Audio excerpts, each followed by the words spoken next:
Welcome to this video on ninja fire tools. Today we'll be working from the Book of Ninja, which is a translation of the Ban Senshugai.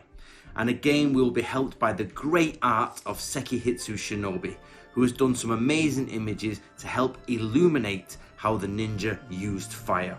So make sure to follow him on Instagram so that you can get a sneak peek at any upcoming videos. But now let's have a look at how the ninja used fire. Firstly, the shinobi used a few basic types of flames. They would use harsh, aggressive flames for attack, softer flames for signals and lighting the way when scouting out in the field, but also they would use much paler lights when infiltrating a building. These flames are achieved by changing the chemical compounds of the fuel used. So remember, the shinobi had different types of flames for different purposes. Next, let's look at the forms of signaling. The basic way of long distance communication for most samurai came from the noroshi, which is a type of fire and smoke signal.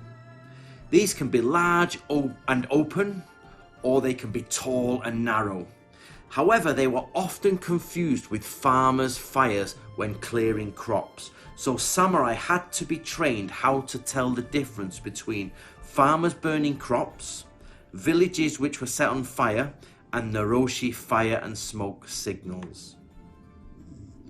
The next way of signaling was the ryusei. These are like flares or fireworks or rockets. Some of these were massive in size and were even launched from special towers built just for the occasion. It is not well known that shinobi, carpenters and blacksmiths often work together. The reason for this is they would set up signal towers, but also they would engage in mining operations and siege warfare. Now, to stay warm on dark winter's nights, a shinobi would use a donohi. This literally means body warmer or body fire. Now, there are many types of these, but some were embers wrapped in leather and carried in straw. But we also had the sophisticated copper cylinder and recipe of Natori Ryu. These, of course, were also used to start fires and engage in arson. As a weapon, a shinobi would use clay hand grenades. These were wrapped in paper. They were sometimes made of lead, but they're the same thing. Gunpowder was compressed and restricted so it exploded instead of burning.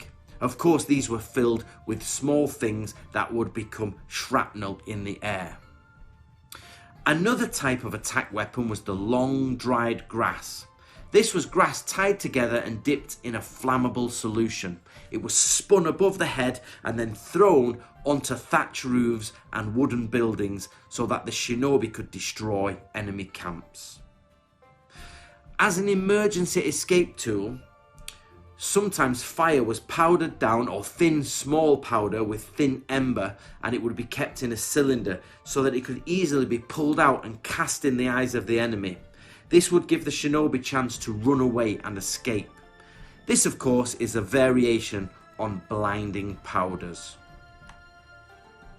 Now, there's even a form of flamethrower used by the shinobi. This had a metal handle and was attached to a tube. The compressed powder was shot out through a small hole and it was sprayed over people. This helped the shinobi capture their enemies. Now, moving on to observation. A shinobi had various ways of seeing at night. One of the most basic was a fire in the hand form of candle. This was a mixture which burned upwards but did not hurt the hand. I've tried this myself, it absolutely works. There are many forms of this, such as Hattori Ryu's fire egg and Natori Ryu's pocket candle.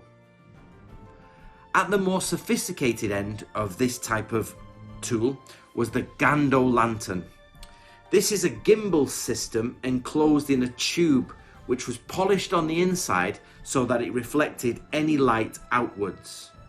This could be held at any angle, yet the candle would still burn because the gimbal system would rotate. But to search for shinobi, there were many types of lanterns and lamps. Some of these were used on sticks or on spears, and they were used so that they could illuminate dark areas to search for any ninja that had come in. However, if you had a shinobi creeping into the recesses of your castle, you would use monkey fire. That's fire on the end of a rope which was dropped down to the base of the moat to search for any intruders. One of the more outlandish fire tools which has yet to be tested is the horn torch. This is a horn which has been shaved down so it's very, very thin, and it's been filled with bird feathers which have their spines filled with various chemicals such as mercury. It is meant to reflect the moonlight and to glow ever so softly. However, this is yet to be fully tested for practicality.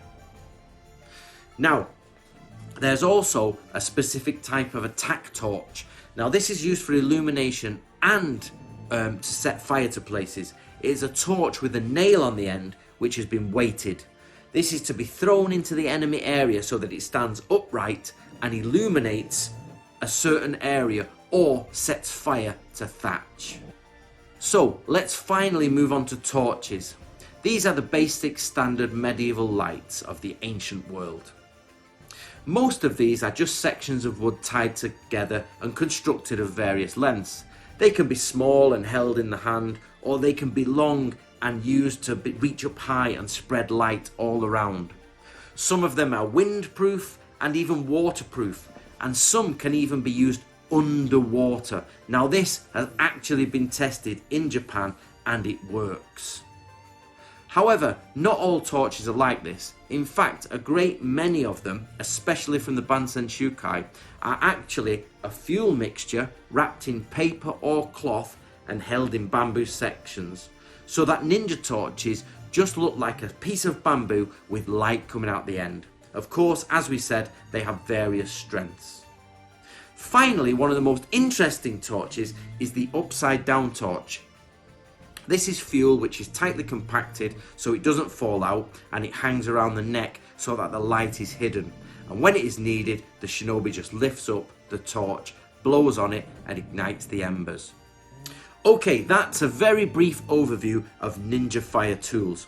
So, I hope you enjoyed it.